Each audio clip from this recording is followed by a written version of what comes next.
You know what sucks sometimes? Hard work. And guess what? Real estate gig is up.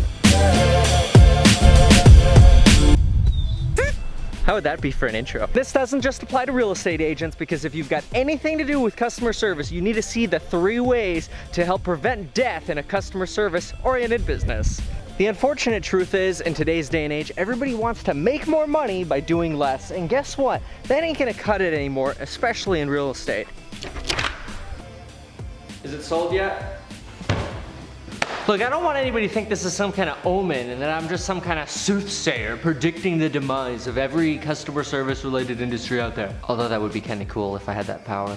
So I think the best way to talk about this is by first talking about the traditional pitch of the regular real estate agent and why that's gonna die. Again, if you're not a real estate agent, watch the pitch and watch what it should be, because you can take away some serious lessons how to improve your pitch as well. The 3 pitches by a typical real estate agent are, they're with some big brokerage, they got some kind of international presence, and they're gonna get you professional photography.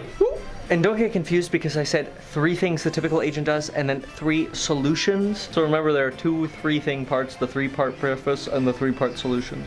Stay tuned. You're gonna be sold soon, buddy. International presence. First of all, this is a bunch of baloney. If you're on the multiple listing service, the MLS, you are where buyers want you to be. You are on every single online database because everybody pays to be a part of the MLS. If I take out an ad in Ireland for some fixer-upper that's overpriced in the city of Ventura, I get to tell everybody I took out an ad in Ireland and I'm advertising to European buyers, but nobody's gonna buy the house. You see what I'm saying? It's a bunch of baloney. You're on the MLS, you're marketed. It's not really the marketing itself that matters anymore. It's how prepped is the house to be able to appeal to people once it is on the internet. Hey, there's nothing here for you to demo. What do you mean standard demo? I mean, there's nothing here. Number 2, the big brokerage thing is a bunch of baloney as well. Because ultimately, when somebody hires a big brokerage like Coldwell or Remax or whatever, they're not getting the whole company. They're getting 1 agent. Maybe they're getting their assistant, and anytime somebody says they're getting 5 or 6 agents for the price of 1, realistically, it's just 6 agents that decide to team up together to use 1 person as their main advertising member, and then everybody kind of gets divvied up clients, so to speak, and the client ends up working with 1 main rep within that team anyway. Point number 3, professional photography. Well, golly, if you're not doing professional photography, you shouldn't be in sales anyway. So I'm not even gonna talk about that one anymore. In fact, let's cut to some different footage. How's this for professional photography?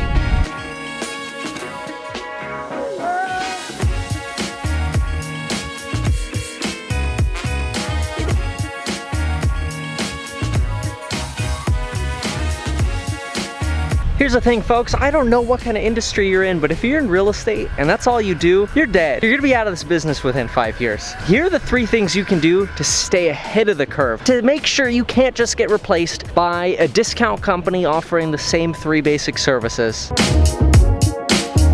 Because if that's all you got, you're gonna be showering in that. You're gonna be driving this. Is that a 6-cylinder? Where'd I put it? One day I'll put the plate on.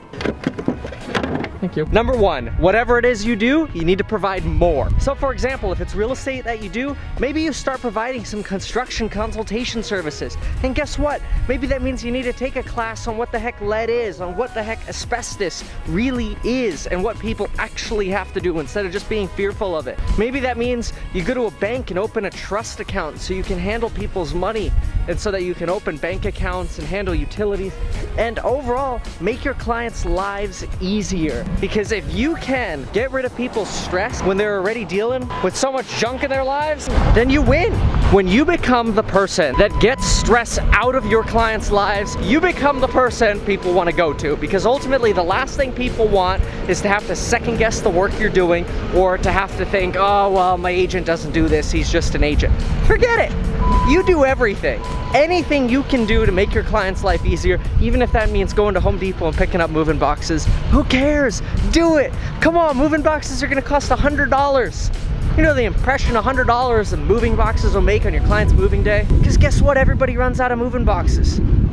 You know what the real problem is? Everybody's so afraid of liability. Oh, I don't want to open up a trust fund because I might make a $20 mistake on a utility bill. Wouldn't want to advise on construction. What if my client accidentally retiles their bathroom wrong and then they blame me for it? Wouldn't want to help my clients fill out the disclosures to help prevent them from getting sued in the future because, golly, I wouldn't want to be the one they fall back on and say you didn't check the box. A lot of people would puke at me saying the things I just said, but the bottom line is, take care of your clients first. You're gonna have so many clients, you're gonna do so well for these clients that even if you had to pay for a second bathroom remodel for somebody, it'd be a drop in the bucket because you would have made so many people happy. That leads into point number 2. Point number 2 is, don't just do more well. Here's an example. Anybody, it doesn't matter if you're a woman or if you're a dude or if you're young or you're old, anybody can learn how to replace a light fixture. Let's say you got a stupid little light fixture on the side of a bathroom.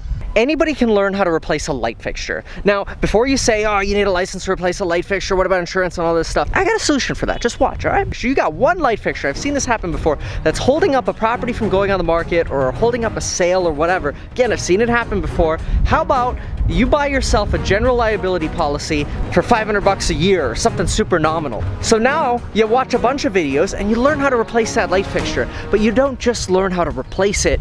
Okay, it turns on, it must be okay. No. You learn how to wire those wire nuts up like an electrician does, because when somebody takes that apart one day, you want everybody to know, Kevin's signature's on that. Dang, look at those wire nuts. He did it well. He did it right, and he's not even an electrician.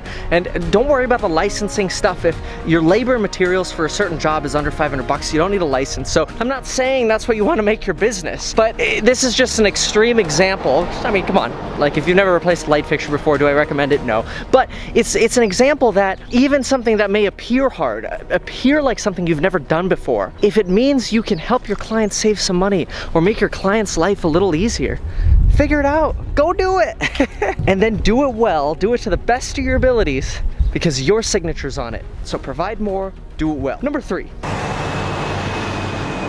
Take some stress out of people's lives. But you know what? Don't just take stress out of your clients' lives. The people you talk to, the way you respond in emails, the way you leave voicemails, the way you leave text messages, take the stress out. Read it back to yourself and ask yourself, oh man, if I got that text, would it make me stressed out? Please call me. Call me as soon as possible. Please send me this as soon as possible. Could you please get this to me now?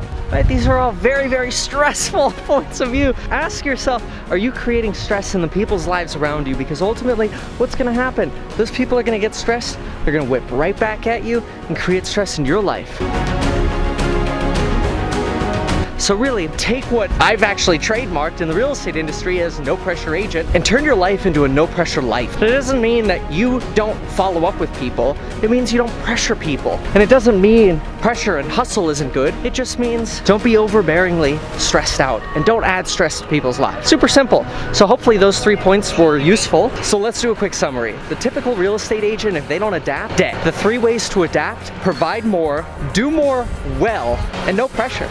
So just a little overview. The fire came from Santa Paula, which is that way, went right through the middle of this hillside and wiped out all these houses. That's why you've got houses standing at the top and houses standing at the bottom. The ones in the middle that made it are just lucky. Are you kidding me? I broke more of a sweat today than I did during my run with the camera?